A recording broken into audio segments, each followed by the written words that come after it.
G S T ഫയലിങ്ങും രജിസ്ട്രേഷനും ഒരു ബുദ്ധിമുട്ടുള്ള കാര്യമാണ്. അങ്ങനെ ചോദിച്ചാൽ വളരെ എളുപ്പമുള്ള കാര്യമാണ്.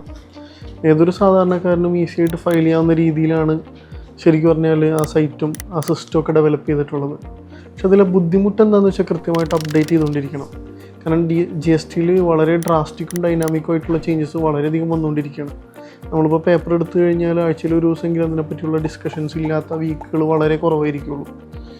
സോ അത് കൃത്യമായിട്ട് അപ്ഡേറ്റ് ചെയ്തില്ലെങ്കിൽ വളരെ ബുദ്ധിമുട്ടുണ്ട്. വളരെ സിമ്പിളായിട്ട് പറഞ്ഞു കഴിഞ്ഞാൽ ഒരു മിസ്സായി പോയിട്ടുള്ളൊരു കംപ്ലയിൻസ് എന്ന് പറഞ്ഞു കഴിഞ്ഞാൽ നമ്മൾ റീസെൻ്റായിട്ട് ഒരു ക്ലയൻറ്റിനെ ഓഡിറ്റ് ചെയ്യുന്ന സമയത്ത് 2017 മുതൽ സെയിം സീരിയൽ ഓർഡറിലാണ് ഇൻവോയ്സ് ചെയ്തുകൊണ്ടിരിക്കുന്നത്. പക്ഷേ ജി എസ് ടി ആക്ട് പ്രകാരം ഓരോ വർഷവും എന്ത് ചെയ്യണം, ഓരോ യൂണീക്ക് സീരിയൽ കോഡ് സ്റ്റാർട്ട് ചെയ്യുകയും അത് മെയിൻറ്റെയിൻ ചെയ്ത് പോവുകയും ചെയ്യണം. വളരെ സിമ്പിളാണ്. പക്ഷേ അത് അവരുടെ കൺസൾട്ടൻറ്റിനോ അല്ലെങ്കിൽ ആ ക്ലയൻറ്റിനോ അത് അറിയില്ലായിരുന്നു. അതേപോലെ തന്നെ പലരും മിസ് ചെയ്യുന്നൊരു സാധനമാണ് reverse charge mechanism. G S T വന്ന കാലം മുതൽ ശരിക്കും റിവേഴ്സ് ചാർജ് ഉണ്ട്. ഇപ്പോൾ റെൻറ്റിന് റിവേഴ്സ് ചാർജ് വന്നപ്പോഴാണ് പലരും അറിയുന്നത്.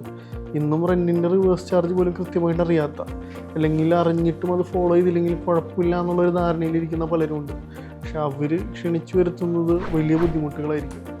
അപ്പോൾ ജി എസ് ടി എളുപ്പമാണെന്ന് ചോദിച്ചു കഴിഞ്ഞാൽ എളുപ്പം തന്നെയാണ്. പക്ഷേ കൃത്യമായിട്ട് അപ്ഡേറ്റ് ചെയ്തിരുന്നില്ല എന്നുണ്ടെങ്കിൽ അത് വലിയൊരു ഊരാക്കുടുക്കിലേക്ക് നിങ്ങളെ കൊണ്ടുപോകാം. അപ്പോൾ എപ്പോഴും ശ്രദ്ധിക്കുക, കൃത്യമായിട്ട് അപ്ഡേറ്റ് ചെയ്തിരിക്കുക.